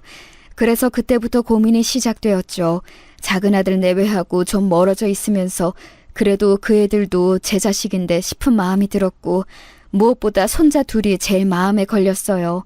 얼핏 들으니 애들 등록금을 학자금 대출로 막아야 한다고 며느리가 투덜거리더라고요. 학자금 대출을 알아보니까 나중에 손자들이 취업해서 갚아야 하는 빚이라고 해서 속이 좀 상했어요. 사회 나가면서 이미 빚을 지고 나간다는 게 좀 어려운 일인가요? 정말 고민이 깊어지더라고요. 그런데 그렇게 제가 고민을 깊게 하던 무렵 큰일이 터졌어요. 큰아들은 그 당시 이미 작은 배를 하나 사서 꿈이었던 선주가 되어 일하고 있었는데요. 수완이 좋아서 돈을 상당히 잘 벌고 있었어요. 그간 번 돈을 제가 차곡차곡 모아놨기 때문에 겉으로는 검소하게 살았지만 저희 실제 재산은 상당히 많아진 상태였죠. 작은 아들 내외한테 주지도 않아서 세워나갈 돈도 없었고요. 큰아들은 제가 더 나이 먹고 나서 도시에 나가 좋은 집으로 가서 살아야 한다면서 더 바싹 벌어서 모아야 한다고 말하고는 했어요. 저는 그냥 고향에서 쭉 사는 게 낫다. 나이 먹어 나가봐야 뭐 하겠냐고 했지만 큰아들은 달랐어요. 몸 아프면 큰 병원에 가야 하는데 그러면 도시의 좋은 집에서 살면서 병원 근처로 가야 한다고요. 맞는 말이긴 했지만 저는 큰아들이 그렇게 무리해서 일을 하는 것이 불안하기도 했었죠. 날씨가 안 좋은 날은 일을 쉬어야 했어요. 그게 당연한 일이었는데 어느 날은 큰아들이 괜찮을 거라면서 굳이 나서더군요. 물론 새벽에는 하늘이 맑았는데 아들이 나가고 나서 시간이 흐르면서 점점 더 날이 어두워졌어요. 바람이 세게 불고 바다가 뒤집어지는 듯한 날씨의 하루였죠. 그 이후 며칠 동안 큰아들은 돌아오지 못했어요. 저는 울며 불며 작은아들 내외한테 전화를 했고 곧 작은아들과 며느리가 허겁지겁 고향으로 내려왔죠. 제 평생을 지탱해준 큰아들인데 제 아버지와 똑같이 바다에 나갔다가 돌아오지 못한다고 생각하니 정신이 나가버릴 것 같았어요. 왜 하필이면 어부를 선택해서 또 저 매정한 바다에 나가 돌아오지 못하나 원망스러웠죠. 작은아들은 저를 다독이면서 사방팔방 알아볼 수 있는 곳을 찾아봤지만 뭐 바다에서 실종되는 어부가 드문 것도 아니고 다들 난색을 표할 뿐이었어요. 왜 그렇게 숙련된 사람이 그 날씨에 나갔느냐 안타깝다 그 정도의 말밖에 듣지 못했었죠. 작은아들은 제 형이 그렇게 실종되었다는 사실에 충격을 받았는지 제 손을 잡고 하룻밤 눈물을 지으면서 함께 앉아있기도 했어요. 저는 정말 세상이 무너진 것처럼 울지도 못한 채로 방에 가만히 앉아있기만 했죠. 그리고 큰아들이 실종되었다는 사실을 애써 되새기고 있는 저한테 며칠 뒤 며느리가 들어와서 할 말이 있다고 했어요. 무슨 말이니? 버석하게 메마른 얼굴로 묻는데 며느리는 잠시 죄책감이 드는 듯한 표정을 짓더니 이내 원래의 그 새침한 얼굴로 돌아가더군요. 그때부터 이미 조금 안 좋은 예감이 들기 시작했어요. 다른 게 아니라 이제 이 집 비워야 하지 않을까 싶어서요. 이 집을? 왜? 이렇게 큰데 어머님 혼자 계실 필요가 없잖아요. 저희랑 같이 올라가서 저희 집에서 사시는 게 어때요? 싫다. 내가 왜 고향을 떠나니? 하지만 이 집 새놓을 수도 있는데 공과금이랑 세금이랑 어머님이 감당하시기엔 큰 돈이잖아요. 저희는 그거 못 내드려요. 며느리가 딱 잘라 말했어요. 저는 말문이 막히더군요. 사실 지금 사는 집이 중간에 한번 이사를 해서 제법 크고 좋은 단독주택이었어요. 마당도 넓고요. 큰아들이 워낙 부지런했기 때문에 바닷일을 하면서도 마당을 너무너무 잘 가꿔 놓았고 그 덕분에 예쁜 조경을 감상할 수 있었죠. 그런데 제법 크기가 컸기 때문에 세금도 상당히 나가고 정원에 들어가는 물값이나 집안 전체에 들어가는 돈이 상당히 크다고 알고 있었어요. 큰아들이 있을 때는 돈 문제를 전부 큰아들이 처리했기 때문에 제가 정확하게는 몰랐지만 말이에요. 그 돈을 이제 아무런 수입도 없는 제가 낼 수는 없었죠.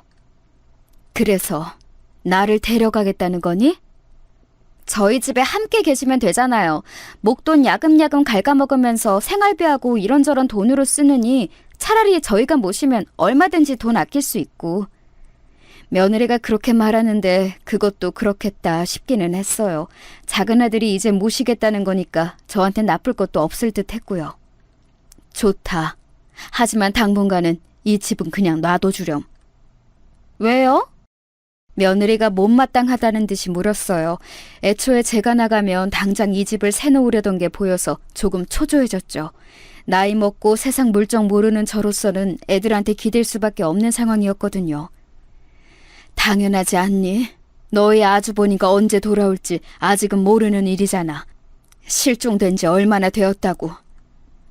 아휴, 바다에 나가서 태풍 만난 날인데 그게...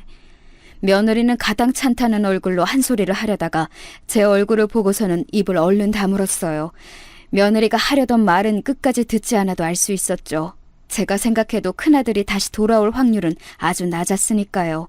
하지만 부모 마음이라는 게 절대 그럴 수가 없는 노릇이었죠. 그래서 저는 작은아들 내외를 따라서 서울로 올라왔어요.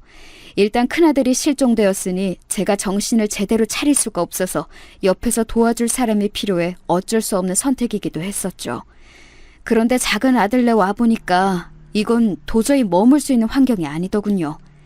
저와 큰아들이 지원해준 돈은 대체 어디로 갔는지 알 수가 없었어요. 작은 아파트, 그것도 정말 너무 오래되어서 녹물이 나올 정도로 낡은 아파트에 살더군요. 그 사이에 작은 아들네에 이사 온 후 한 번도 안 와본 것이 어미로서도 불찰이기는 하지만 그래도 좀 심했어요. 방은 3개인데 이미 다 큰 손자들 둘이 한 방을 쓰고 하나는 안방, 하나는 창고방으로 쓰다가 그 창고방을 대충 치워놓고 저한테 들어가라고 하더라고요. 일단 들어가라니 들어가기는 했는데 침대도 아니고 이부자리를 폈다 개키면서 써야 했어요. 저는 이미 다리가 불편한 상태였기 때문에 바닥에 앉기가 힘들었는데도요. 방이 너무 좁아서 의자고 침대고 놓을 공간이 안 나오기도 했어요. 그렇다고 해도 간이 침대라도 하나 들여놔줄 수 있는 거 아닌가요?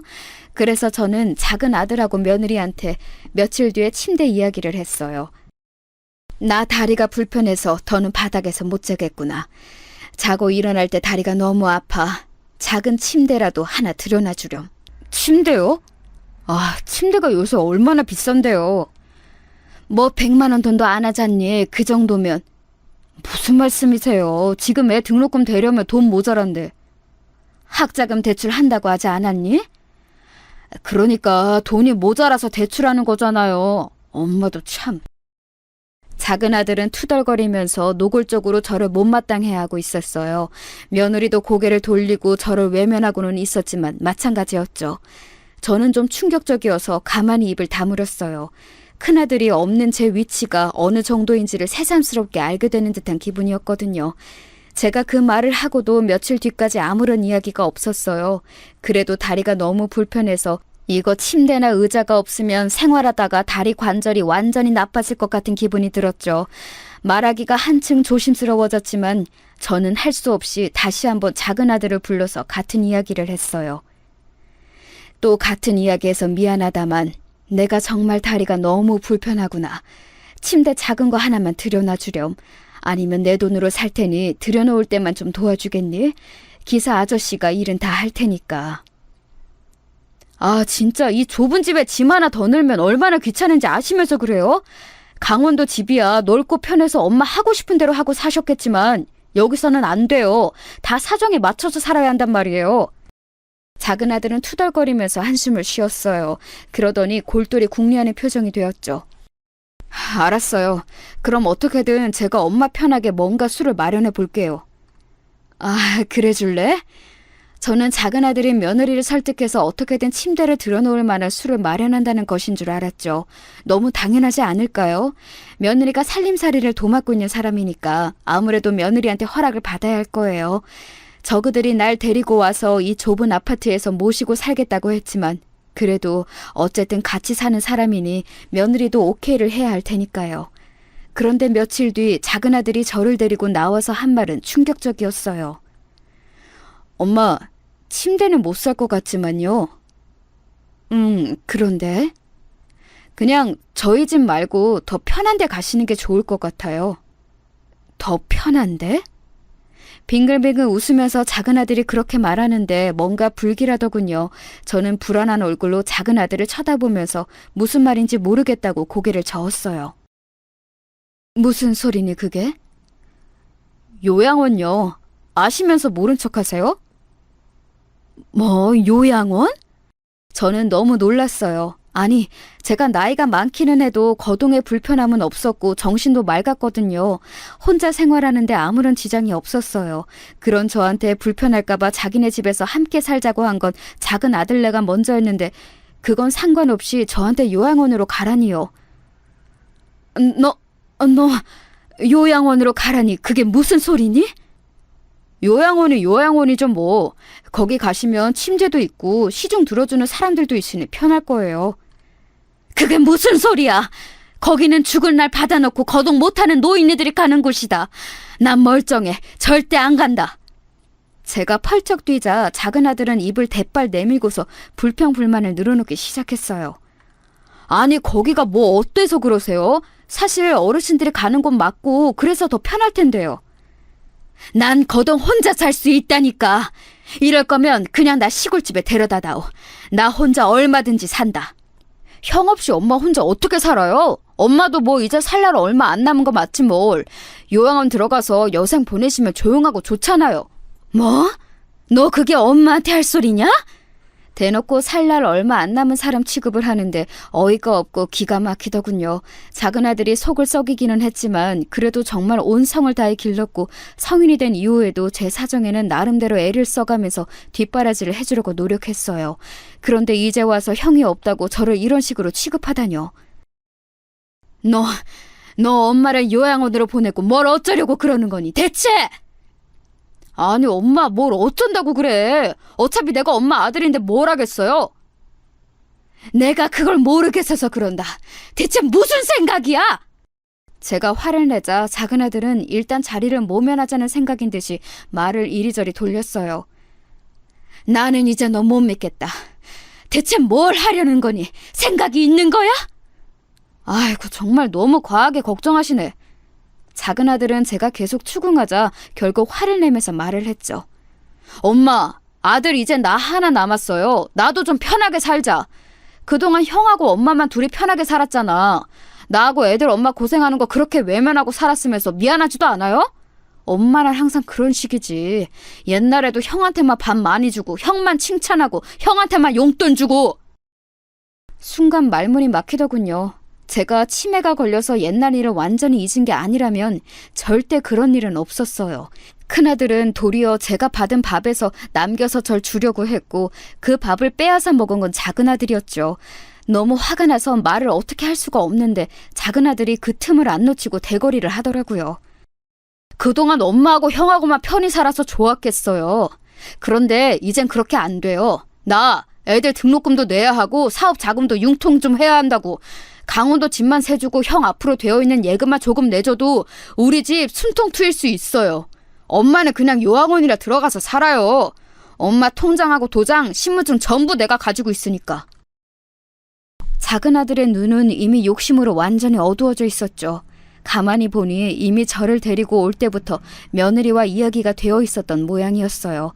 그러니까 며느리하고 이리저리 말을 해본 다음 일단 자네 집으로 데리고 와서 있게 하다가 요양원으로 보내버릴 셈이었던 거였죠. 그 속셈도 모른 채 저는 쫄래쫄래 따라와 버린 거였고요. 너의 아버지와 형 보기 부끄럽지도 않니? 어떻게 이럴 수가 있어?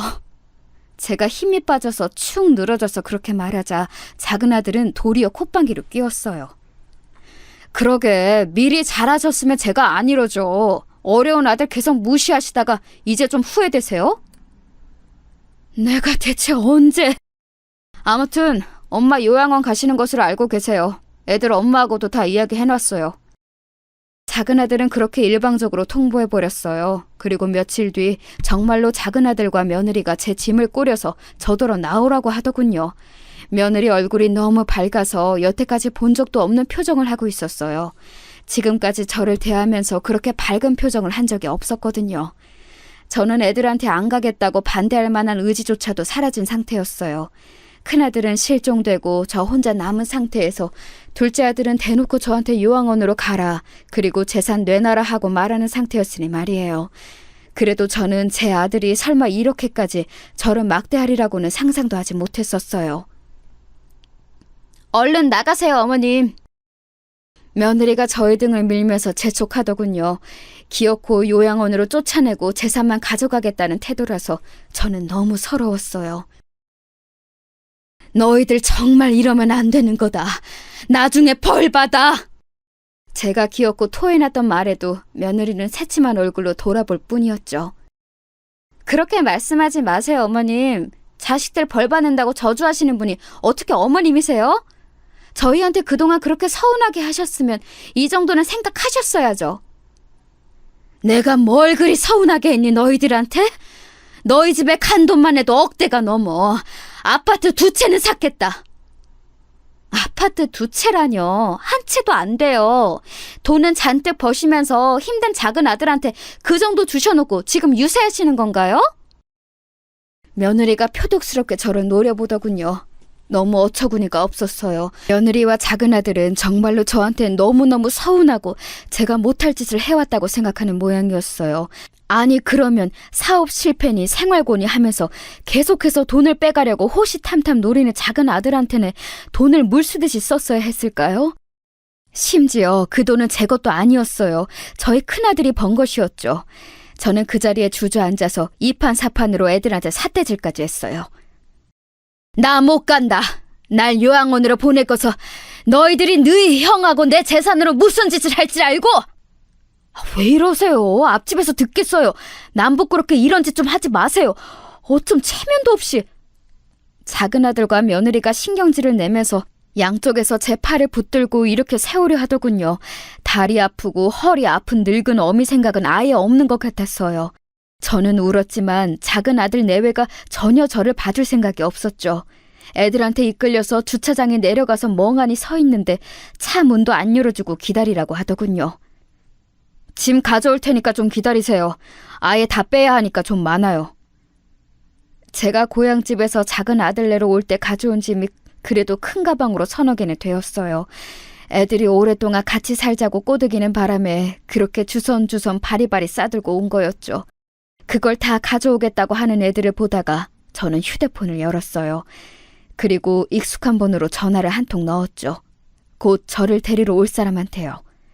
뭘 하느라 꾸물거리는지 한참이나 지나서야 작은 아들 내외가 아파트에서 내려왔죠. 엄마, 이제 차 타세요. 빨리 가야 하니까. 그렇게 급한 거니? 당연하죠. 엄마 모셔다 드리고 이제 저희 뭐 이것저것 볼 일도 있고요. 저희 놀면서 살지 않아요. 엄마 시중만 들어드릴 수가 없어요. 어머님, 요양원 가시면 옆에서 다 해주는 분들 계시니까 편할 거예요. 제가 고분고분해지자 그 사이에 기분이 좋아진 듯한 며느리가 사근사근하게 말을 하더군요. 개뿔, 말도 안 되는 소리, 속으로 욕을 퍼부었지만 저는 더 이상 이 애들한테 감정 소모조차 하기 싫어서 그냥 입을 다물었어요. 그리고 이제나 저제나 기다리는 사람이 언제 오나 고개를 빼고 주차장 입구 쪽을 바라보았죠. 작은 아들이 차에 타라고 하는데 저는 버티고 서서 아들과 며느리를 노려보았어요. 아니, 또 왜 그러시는데요? 답답하다는 듯 작은 아들이 그렇게 말하는데 저는 입을 꾹 다물었어요. 그때 주차장 입구 쪽으로 차 한 대가 들어왔죠. 그리고 저는 얼른 그 차 쪽으로 뛰어갔어요. 엄마, 뭐 하세요? 제가 차 앞으로 뛰어들까 겁이 더럭 났던지 작은 아들이 급하게 제 쪽으로 와서 저를 잡으려고 들었죠. 하지만 저는 작은 아들한테 잡히는 것도 싫어서 차 뒤쪽으로 돌아서 도망갔어요. 다른 주민들이 보면 치매 노인이라고 해요. 남 부끄럽게. 작은 아들이 소리를 지르면서 저를 잡으려고 했지만 그 사이에 운전석에서 남자 한 명이 내려서 막아섰죠. 그리고 그 남자 얼굴을 확인한 작은 아들 표정이 볼만하더군요. 형? 그래, 나다. 큰아들은 화가 잔뜩 난 얼굴로 표정을 굳히고 작은 아들을 내려다보았어요. 원래도 큰아들이 키가 크고 오랫동안 바다 일을 해서 체격도 비교가 안 될 정도로 크고 건장했죠. 작은 아들은 계속 운동도 하지 않고 사무직 일만 해서 체격이 상당히 왜소했어요. 애초에 장남한테는 작은 아들이 고분고분한 것도 있었고요. 그때 뒤를 따라왔던 며느리도 기겁해서 입을 가렸어요. 어머! 아주버님? 그래요, 재수씨. 오랜만입니다. 큰아들은 불쾌한 얼굴로 저를 뒤로 숨기고서 작은 아들 내외를 훑어보았어요. 작은 아들은 제대로 말이 나오지 않는지 한참이나 더듬거리다가 말을 꺼냈죠. 형, 어떻게, 아니, 바다에서... 그래, 실종되었었지. 근데 넌 그 사이에 엄마 잘 안 모시고 지금 뭐 하는 거냐? 아니야, 잘 모셨어. 지금은 그냥 모시고 나들이 가려고 했던 거야. 작은 아들은 황급하게 며느리한테 눈짓했고 며느리 역시도 당황해서 말했어요. 맞아요. 지금 어머님이 답답하다고 하셔서 모시고 나가려고 했거든요. 그렇죠, 어머님? 며느리는 제발 부탁한다는 듯한 어조로 저한테 물었어요. 하지만 저는 이제 거기에 대고 맞춰줄 생각 같은 건 없었죠. 모시고 나가려고 한 거 맞지? 요양원으로 말이다. 저는 큰아들 뒤에 서서 작은 아들과 며느리를 노려봤어요. 실시간으로 둘의 얼굴이 창백해지고 있더군요. 큰아들의 얼굴은 험상 굳어졌고 원래도 체격이 좋고 조금 위압적인 큰아들이 한 걸음 다가서니까 왜소한 작은 아들이 주춤거리면서 물러날 수밖에 없었어요. 이전이었다면 작은 아들이 안쓰러워서 막아줬겠지만 이제는 그럴 마음이 조금도 들지 않았죠. 제가 왜 그래야 할까요? 기회가 생기자마자 저를 요양원에 보내려고 했던 자식인데. 애초에 바다에 나갔던 다음날 돌아왔는데 너하고 재수씨가 어떻게 나오나 보려고 내가 안 나타나고 있었다. 그랬더니 결국 이 꼴이구나. 이미 엄마한테 전화로 이야기 다 들었다. 형, 그런 게 아니라 너 엄마 신분증하고 도장 다 빼앗아 가지고서 협박했다며? 큰아들이 으르렁거리면서 말하자 작은 아들과 며느리가 할 말을 찾지 못하고 입만 뻐끔대다가 고개를 숙였죠. 나 나중에 죽으면 너희한테 유산을 얼마나 줘야 하나 고민 중이었다. 이제 결론이 났구나. 너희한테는 한 푼도 못 주겠다. 저는 작은 아들 내외를 노려보았어요. 뭔가 말을 하려고 했지만 앞에 큰아들이 있으니 제멋대로 뻗대지도 못하더군요. 게다가 자기네들이 한 짓이 너무 만천하에 까발려졌으니까요. 결국 큰아들이 요구해서 그 자리에서 제 신분증과 통장, 도장을 다시 돌려받았어요. 큰아들은 딱 버티고 작은 아들네 차 앞에 서서 꼼짝도 못하게 하겠다고 만약 필요하다면 이 아파트 주차장 입구 차로 막아버리고 니네 집 호수 대겠다고 노모를 요양원에 보내고 재산 갈취하려 한 거 동네방네 떠들겠다고 하면서 협박을 했죠. 큰아들은 정말 착한 애였지만 한다면 하는 성격이었기 때문에 작은 아들은 벌벌 떨면서 제 신분증과 도장을 내놓을 수밖에 없었어요. 작은 아들은 못된 심보에 비해서 간이 정말로 작았거든요. 이 아파트에서 대놓고 노모를 버리려고 했다는 소문이 들리면 꽤나 얼굴 두고 다니기 민망해질 테니까요. 큰아들은 한치의 양보도 없이 작은 아들을 몰아붙였는데 그걸 보는 제가 어찌나 속이 시원하던지 제 짐까지 전부 다 큰아들 차로 옮기고서 저는 큰아들 차에 탄 채로 한숨을 쉬었어요. 작은 아들과 며느리 얼굴 두 번 볼 것도 없이 큰아들이 곧장 출발했죠. 큰아들은 얼굴이 딱딱하게 굳은 채로 한참이나 말이 없었고 저 역시도 말을 할 기분이 아니었죠. 고생하셨어요, 엄마. 시간이 한참 지난 뒤에 큰아들이 그렇게 말하는데 눈물이 팍 터지더라고요. 예, 사실 큰아들이 바다에 나갔다가 위험한 상황을 만나기는 했었지만 그 다음날 잘 돌아왔어요. 저한테도 연락을 해주어서 사실 마음을 놓고 있었죠. 큰아들이 무사히 돌아왔다는 사실을 알고는 있었는데 이왕 이렇게 된 거 한번 둘째네가 어떤 생각을 품고 있나 좀 보자 하면서 큰아들과 말을 맞췄었어요. 그래도 손자들이 장성했고 그간 왕래가 드물었으니 좀 정신을 차렸을까 기대도 하면서 말이에요. 세월이 지나면 철이 없던 사람도 철이 들게 마련이잖아요. 하지만 결과적으로는 전혀 변함이 없고 도리어 악화만 된 상태였던 거죠. 됐다. 원래도 없는 셈 쳤으니 이제 완전히 없어졌다고 생각하련다. 저는 눈물을 닦으면서 고개를 절레절레 흔들었어요. 작은 아들도 내 배 아파 낳은 자식이니 어찌 안 아깝겠냐면서도 그래도 저한테는 장남이 있었으니까요. 원래도 괘씸하다 생각하고 있었으니 이제와 달라질 것도 없었어요. 그저 아까운 것은 손자들 뿐이었죠. 손자들은 애들이 정말 착하고 저를 좋아해줬거든요. 제가 조금 도와주면 학자금 정도는 걱정 없을 수 있겠죠. 하지만 그 애들의 복이 거기까지겠거니 생각하면서 잊어야만 했어요. 어차피 손자들의 부모는 제가 아니고 작은 아들 내외였으니까요. 그 이후에 저는 다시 강원도로 돌아와서 고향집에서 큰아들과 함께 살아가고 있답니다. 사실 작은 아들은 아예 버렸다 생각하고 있으니 큰아들한테 며느리가 늦게라도 들어오기를 기대하며 살고 있어요. 하지만 장남은 결혼 생각이 별로 없고 저한테만 지긋정성이네요. 엄마 된 입장으로서는 정말 고마운 자식이면서도 큰아들의 인생이 좀 쓸쓸하지 않을까 참 걱정입니다. 하나 있는 동생이라는 놈도 그런 식으로 떨궈 내버렸으니 말이에요. 제가 작은 아들을 제 인생에서 내쫓은 것은 이런 사정이었습니다. 이제 가능한 작은 아들한테 상속을 안 할 수 있는 방법을 찾고 있어요. 유류분도 받아가지 못하게 하고 싶네요. 어떻게든 생전에 먼저 증여하든지 기탁을 하든지 해서라도 작은 아들 놈이 아무것도 받지 못하게 하려고 해요. 작은 놈이 사람답게만 굴었어도 이 짓은 안 했을 거라 생각되어서 서럽네요. 그래도 자식 농사 하나는 성공했으니 제 인생 절반은 성공이라 생각하고 살렵니다. 제 이야기는 여기까지입니다.